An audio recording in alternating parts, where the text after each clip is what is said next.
Alright, guys, so Kamen Rider Zeztz episodes 32 and 33. So, yeah, here we go. So, 32 is mainly about revealing the origins of nightmares and what's going on there, as well as picking up from the very last episode where Baku um, asks Zero what kind of father he is, anyways, after he figures it out and everything. Um, and on top of that, we get stuff for Zero being, what is the word? Like, removed from his position at Code by some of the higher ups in conjunction with 3. And then, uh, a big revelation towards the end. So, yeah. So, basically, to do this in chronological order of everything that's in the episode, basically, we get the reveal that Zero never really wanted to be a father and everything. However, he had Baku mainly due to the fact that he wanted to complete the Zeztz project, basically. And now that Baku, I think, knows but is also not on his side, he's resolved to dismantling the Zeztz project and killing Baku and everybody associated with him who knows about code and everything. So, yeah.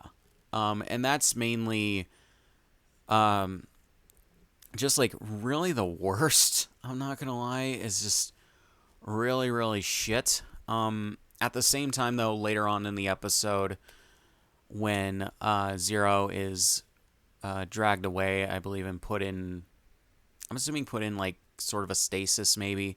Maybe he's put in like permanent sleep or something like that. I'm not exactly sure what it is, but he's in the dream world and he talks to Sieg for a second. So I'm assuming he's asleep.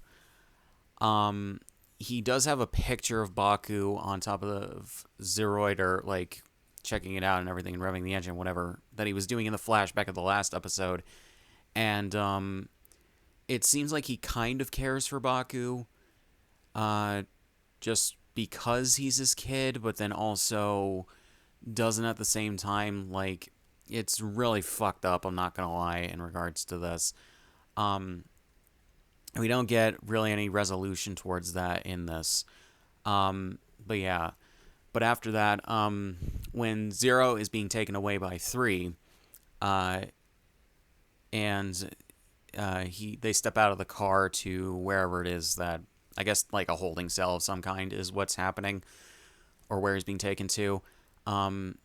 He has 3 give him the code phone back so that he can. He says he's going to give him full control of, or transfer control of Code Somnia to 3, because 3 tried to get it out of his brain earlier, I think is what happened, and then but like Zero's like mind is like too powerful for that, I guess, or is his will is too resistant to that, so he is unable to do so.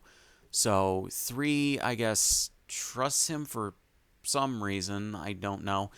But yeah, so he uses that to wirelessly get Zeroider to go to Baku and everything.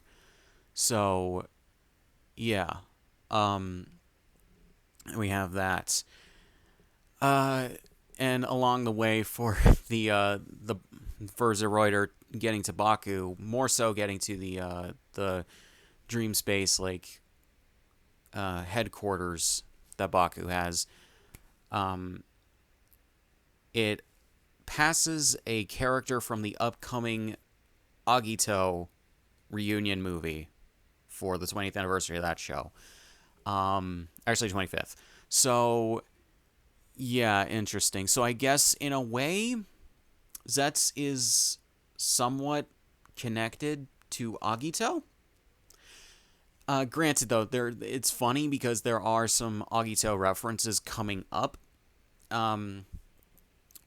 where that's his final form is very much inspired by Agito's. I haven't seen all of Agito. I've only seen the first 5 episodes thus far. If you're keeping up with all of these like podcast episodes as they come out and you watch them all, I've only seen the first 5 episodes. I'm waiting for the next 2 to be uploaded to Toei's YouTube channel for these things, so I can watch the next 5 and do a thing on that. And that's what I'm also doing with Kabuto. So yeah, because I think it just makes sense to do it that way, where like every week and a half I will just do every 5 episodes, like I have been doing for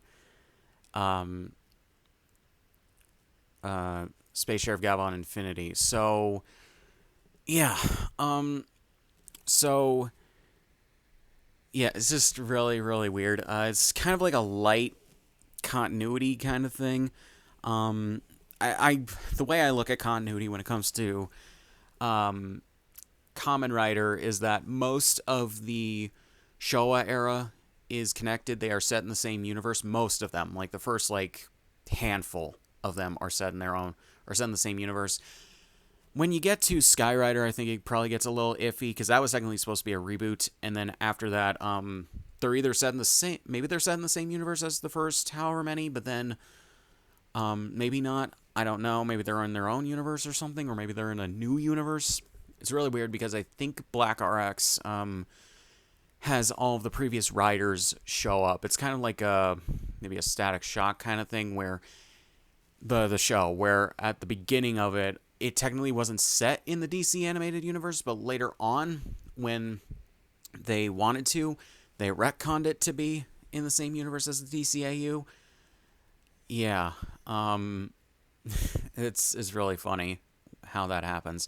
So yeah, and then everything for the 90s movies are in their own respective universes. Jay and Zeto, I think, are in the same universe, while Shin Kamen Rider Prologue is in its own universe, and then the Heisei era is basically, I take most of the series as in their own separate universes, unless otherwise stated in them. Kuga and Agito are in the same universe because Agito is a direct sequel to Kuga, and then Build, I believe, is supposed to be in the same universe as Gio, because they're directly connected, and they're like the first crossover episodes or story of that series for Gio, and everything for the 20th anniversary of the Heisei era, and then or more so the 20th series, more so, and then the Reiwa era, it seems like everything is separated, although Baku had cameos in the last Gav movie and the last episode of Gav, so I don't know. It seems to be in a weird state of flux. So yeah, where the answer is yes until no, or no until yes. It depends. It literally depends. And I also just don't think that the Showa era Kamen Riders are in the same universe as the Heisei era, unless otherwise stated. But yeah, and then also the Reiwa era. So yeah, it just makes more sense to me to separate most of these into their own universes, unless if it matters to the plots of the shows. But yeah, or otherwise stated. And Decade definitely is set in its own universe, because Decade travels to alternate versions of every Kamen Rider show's universe in that series. It's really dumb and weird, but from what I understand. But yeah. So yeah. Just to talk about that for a second. It's basically just promo material for the upcoming Agito movie, so yeah. Not that I think we necessarily needed it, but I guess they're probably shooting that movie right now, so they thought, why not? So yeah. So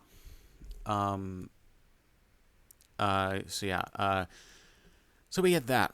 Then we get Zero talking to Zeke for a second, and he talks about how or Zero says good dreams overcome bad dreams, and then Zeke says bad dreams overcome good dreams, basically, as sort of like how they look at things and everything. And Zeke's also surprised that Zero isn't, I think, afraid of what's happening at the moment, but it's just like Zero seems to have a very detached, like, sense of, or not sense, detached, like, feeling towards everything that's going on. So, yeah, because he kind of just seems like a sociopath a little bit, or just like someone who doesn't give a shit about anything really, other than his own goals. So, yeah. And also, the reason why 3 is taking him or putting him in the or why 3 puts him in the holding cell is that basically 3 conferred with the higher ups and they're arresting him specifically because he told, I think because he told Baku about certain things in regards to code, and basically it's a security risk and they can't trust him. Because I guess I'm assuming they were monitoring what was going on in the dream. That's what I assume was going on there. But yeah, it's kind of a fucked up kind of thing for Zero, because that's kind of the reason why he said that he was gonna kill Baku, or that code was. Not to say that code's not still gonna do that. It's just that they've added another thing to their docket. So yeah, in regards to Zero, because it seems like 3 wants to take over the entire operation in regards to at least the Japanese branch of Code. Now I just realized Code is kind of similar to Shocker from the original Kamen Rider, which there are multiple different like influences from the original 1971 Kamen Rider series in Zeztz. Not only for like the Zeztz main design for Impact, but also like for like the color scheme and the grasshopper motif and all that. But also, Code seems very heavily influenced by Shocker in some ways.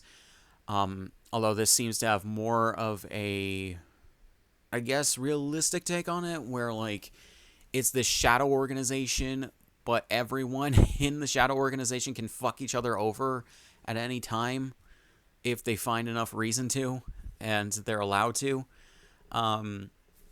So yeah, kind of like a bit of a fascist kind of thing. So yeah, and Code's already kind of fascistic in their own ways. So yeah. So next on the thing is that the lady explains to Nem when she's basically in tears outside of, or on the other side of the glass windows where the lady's like house, I guess, or whatever, connects to the dream world. And at the same time, Zero is the one that it also explains it's a Baku, where basically, and this gets into very like old Kamen Rider type stuff. Like this kind of stuff is what I was seeing in Agito at the start of that, where there was a bunch of stuff that happened years ago that's affecting like the modern day and everything. So yeah, it's actually very interesting the way that they're doing the storytelling. You know what I mean? So then, basically they explain that a long time ago when humanity started out, the nightmares, I think it's the nightmares, they came in, or they started existing and everything. And then, I'm trying to think, as technology progressed, the humans invented ways of dealing with the nightmares. And so Code came about and everything. So basically, yeah, just a bit more explanation on everything. So yeah, we get that. So then after that, when Baku sees Zeroider come into his headquarters and everything, he gets the message from Zero, where he goes to sleep with the Zeztz driver and his impact caps him, goes into the dream version of his HQ, and rides Zeroider all the way to the nightmare version of Zeztz. And he transforms into Zeztz while riding Zeroider, and he also has his sword again, because that was in in Zeroider, and it's very funny how you don't really miss it really, because you kind of forget about it, because the his weapon wasn't really a huge part of his arsenal. It just allowed him to like do his or focus his like his capsum power in a different way than just powering his suit. But yeah, I'll love to see if if he uses it more often in upcoming episodes, and how with his new capsums. I'd love to see that. So yeah. So he fights the Nightmare Zeztz, and the Nightmare Zeztz gets a version of the Zeztz driver as well, just kind of out of nowhere. But he uses the Nightmare capsum that he has to pretty much evenly fight Baku. They are very much on an even playing field with this. And it's a pretty good fight, I'm not going to lie. Like, there's a lot of back and forth on them getting equally as hurt in different ways and doing very, very similar, if not the same moves on each other. So, yeah, this thing definitely knows Baku's fighting style and knows how to use his own, like, capsums and everything. He doesn't use anything that Baku has outside of the... basically, his Nightmare Capsum is its version of Baku's Impact Capsum. And yeah, it gets to the point where they're both just, I guess, done with this shit, so they start charging up the Zeztz driver with their capsums and everything. They do the 3-hit charge thing, and unfortunately, it doesn't work for Baku to eliminate the Nightmare Zeztz, and it doesn't work for the Nightmare Zeztz either. So what Baku does when the Nightmare Zeztz charges again, instead of just hitting 3 times, he hits it 4 times. And this overclocks the Zeztz driver and allows him to eliminate the Nightmare Zeztz. Unfortunately, though, it overclocking the Zeztz driver like that makes it go or get fried, and the Zeztz driver is no longer working. So yeah, and it ends on that note with Nem, because she was cheering on Baku at the start of the fight. Nem comes in and congratulates Baku on winning the fight, but then Scsigs comes in and he notices what happened while Baku's in pain from the Zeztz driver being overclocked, and he basically just shits on Baku, saying, "Come on, I thought you'd give me something more entertaining than that," or whatever he says in that moment. That's basically that. And he then walks away, saying, your little secret agent thing is over, though. And yeah, so then that leads us into the next episode, which picks up, I think actually not even the next day, but I think the day after. So it starts out with Nem getting kidnapped by Scsigs, and basically she starts having a dream where she's reading fan mail and everything. It's a callback to, I know, one of the earlier episodes, I can't remember which one though, where she's at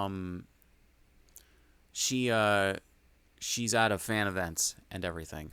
So you have that, but then Scsigs comes in and transforms it into an actual fan event and starts terrorizing the people there and Nem with some nightmares, and especially like the like little butterfly type nightmares. I think that's the spore nightmare, right? And I know the spore nightmare is one of the nightmares. He calls on another one as well. And yeah, I think it was that nightmare, that the last one that Baku fought, I think, before in the dream world, before he woke up from his premonition dream. So yeah, just reminding you guys of that. The one that, like, combines into one, I believe, from that.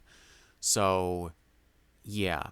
But he reveals that, at some point during this episode, he reveals that Nem's powers are what allows the nightmares to take over the bodies of dreamers in the real world and teleport to the real world using the dreamers' bodies and everything. So, yeah, we have that. And one of the nightmares successfully does that with one of the dreamers that are... Technically, it's just a dream world version of the person they're not dreaming, because Nem is the dreamer.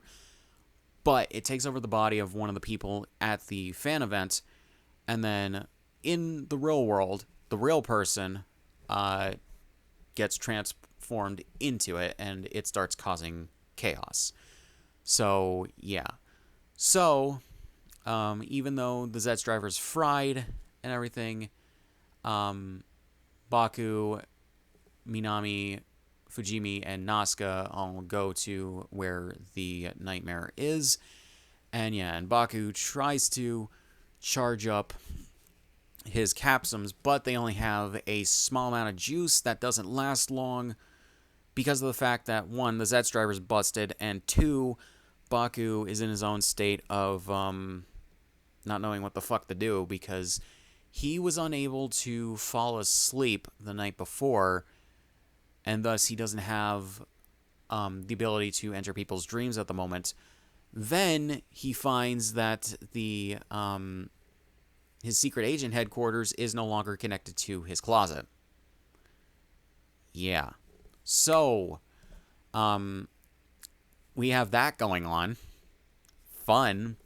So yeah, so Baku, when he gets there, he initially uses the impact capsum just on his regular body to increase his strength and starts fighting the nightmare. But unfortunately, without the ability to turn into Zeztz, well, he's kind of royally fucked, I'm not going to lie. He uses that, then he uses the barrier capsum on Minami, Fujimi, and Nazca when they're off to the side, because Fujimi actually does a really cool thing, and basically, I think it's a pile driver of some kind. I'm not sure what exact wrestling move it is, but he just fucking, what is it, gets his arms around the nightmare and just fucking throws it onto the ground. And I do like the little special effect that they give it, where they have the Japanese text, and it says Fujimi style and everything, and there's like a wrestling announcer with it. That is a mix of awesome and hilarious, and I like it. I love it. Just, it's hilarious. It's something that you don't expect either, because it's just like, while Fujimi, yeah, he was shown in one of the previous episodes. I think the last one, well, like 30, was it either 30 or 31, to be working out. I think it was 31. He is not really shown in any other episode of the series to be, like, physically that strong. So that's actually really cool to come out of nowhere. But, yeah. But, unfortunately, it doesn't really work. The nightmare isn't really hurt, and it teleports to right behind him. So, yeah, when he's saying that he's going to take on another one, basically says, that's one of them. So, yeah. And I should also say, Nem, her powers are evolving as well, because earlier in the episode, she turns her phone into a code phone and calls Baku. And, yeah, and calls him in real life from the dream world and everything. He's surprised by that. She explains that Scsigs is fucking with her dream and making the nightmares appear in the real world. And, yeah, but then Scsigs takes the phone, because his powers are more evolved than hers and everything, so he can do these things more easily, and basically just shits on Baku for how his he can't handle, or he can't enter the dream world anymore, and the Zeztz powers are busted. So yeah. So then during the fight, we see in the dream world, Scsigs turns another person into another one of the nightmares, it goes to the real world. I think it's the mold nightmare, and it or no, the other one's the mold nightmare, I think, and then this one is definitely the second to last one, I think, or the very last one that Baku fought in his premonition dream. But yeah, um, and it starts fighting Baku as well.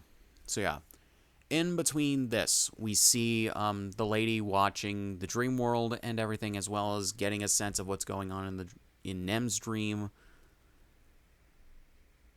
and she sees what's going on and everything, and she's resolved herself to going back into the dream world by getting the driver, I think, that she had towards the end of Baku's premonition dream, and she breaks in to the dream world through the window to it. She doesn't remember how to fall asleep because it has been 20 years, remember, since she's done it. So, yeah, she even says, like, it's been so long, I don't remember how to fall asleep, which is generally a thing that does happen sometimes with things like this. Like if you fast for long enough, you won't necessarily, like, forget how to eat, but, like, it's just one of those things where you have that kind of thing. So, I'm trying to think.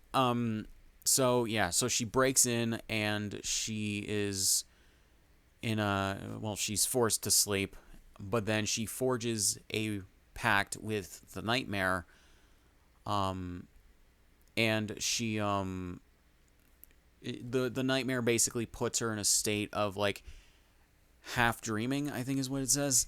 So yeah, so it forms into a capsule, and she uses it to fight off the little butterfly things that are related to one of the nightmares, as they're attacking a flower, which is symbolic of Nem and everything. And then trying to think, basically, they're trying, or she's trying to help, and then Nox enters the dream to help her out and everything. So yeah, so as Baku is fighting the two nightmares, he is just getting the shit beaten out of him. I'm not gonna lie. Like, he starts bleeding a lot, or not a lot, but, like, he has, like, fucking bruises and blood all over him, and it gets to the point where one of the nightmares, I think the newest one, shoots him in the stomach, and he starts bleeding out from that. He and he basically starts, or he collapses on the ground, and he basically starts dying. So yeah, so then after that, he enters the dream world again in the Zeztz room, and he resolves himself to fixing the Zeztz driver, so he is able to transform into Zeztz. And he at first tries to get some more capsules out of the gotcha machines. I don't know what else to call them, because that's what they are, and nothing's coming out. Nothing is coming out. So what he does is he uses some power tools that are in the Zeztz room off to the side to he uses a handsaw to saw it open, and then I'm trying to think. He starts working on it with nothing but power tools and a computer that's in the Zeztz room and everything. Eventually, he starts working on it, and it's for so long that he starts to get tired and everything.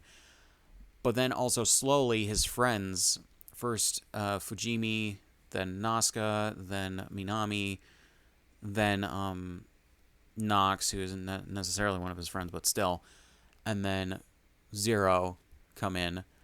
The first four try to convince him that like he can just rest and everything, and that it's all futile and everything. But then I'm trying to think. He just resolves himself to still work on it. And yeah, Zero also pops up. Doesn't really say anything, but Baku just tells him that he's not giving up. And yeah. And eventually Baku is able to start pulling capsums again from the machines. And he pulls apparently 635 or something like that. It's well over, or maybe 653 is what the production notes apparently said. And apparently for props, they also used the some of the legend capsums from the toy line for the legend, or the older Kamen Riders and everything. Not that they really show that because they just needed them on the floor, but yeah. And he starts pulling out a lot of them so he can supercharge them into an ultimate capsum. So yeah. So then, bro, motherfucker spends 20 fucking years fixing this goddamn thing, where he slowly learns about the hardware and everything inside of it. It's just like, jeez. Like, to the point where they put like kind of old age makeup on him and a wig to make his hair longer, as well as like a goatee and everything. And eventually he succeeds in building a new driver. So yeah. And he wakes up transformed into his extreme form. X-Dream is how it's spelled, but it's pronounced Extreme. He wakes up, transforms into that, and absorbs basically the nightmares into him, is what I'm assuming happened there, because the nightmares like fade off with the people that they've possessed. And he just looks at the other three, and that's where the episode ends, with the announcement from the driver that he's in the extreme form. So yeah, and we got the extreme forms like promotional stuff, I think a week or within the week of this episode coming out. So it wasn't too big of a thing, maybe 2 weeks before. But yeah, and then there were leaked photos of the suit. And yeah, I'm just gonna say, like, Baku is probably one of my favorite protagonists in any one of these shows, because bro just would not fucking quit. And he just used like the fucking time dilation that can happen in one of these dreams while he was fucking dying, mind you, to do this shit. Now, this obviously takes inspiration from Inception, which is one of the series that I believe the showrunner said that they took inspiration from for this series. But then also, this reminds me of a Star Trek Deep Space Nine episode. I can't remember what the episode's called for the life of me. But it deals with Dr. Bashir and Chief O'Brien going into the dreams of a dying guy who was the Section 31 guy. I can't remember his name for the life of me. But yeah. And trying to like get answers out of him in his brain. It's really weird even for Star Trek. It's very much weird for them to just use technology to do that. But yeah, so they try and do that, and they eventually get what they're looking for, which is a cure for an illness that Starfleet, or Section 31, which works for Starfleet technically, put into Odo. Then he passed it on to the rest of his people and everything. But they need the cure for that because they don't want Odo to die. So yeah, to win the war with the Dominion. So yeah, so we get that and we leave off on that. Not a lot of like I guess, exciting action going on in this. It's more so just a beatdown of Baku, a bit of like reveals and everything in these last 2 episodes, and then just set up for stuff that's going to happen in the next episode, which isn't necessarily bad. You need these little connecting pieces, but yeah. So, yeah, I just think that the previous episode 32, is really good. 33 may not be for everyone, but it has some great stuff in it that I really liked. So, yeah.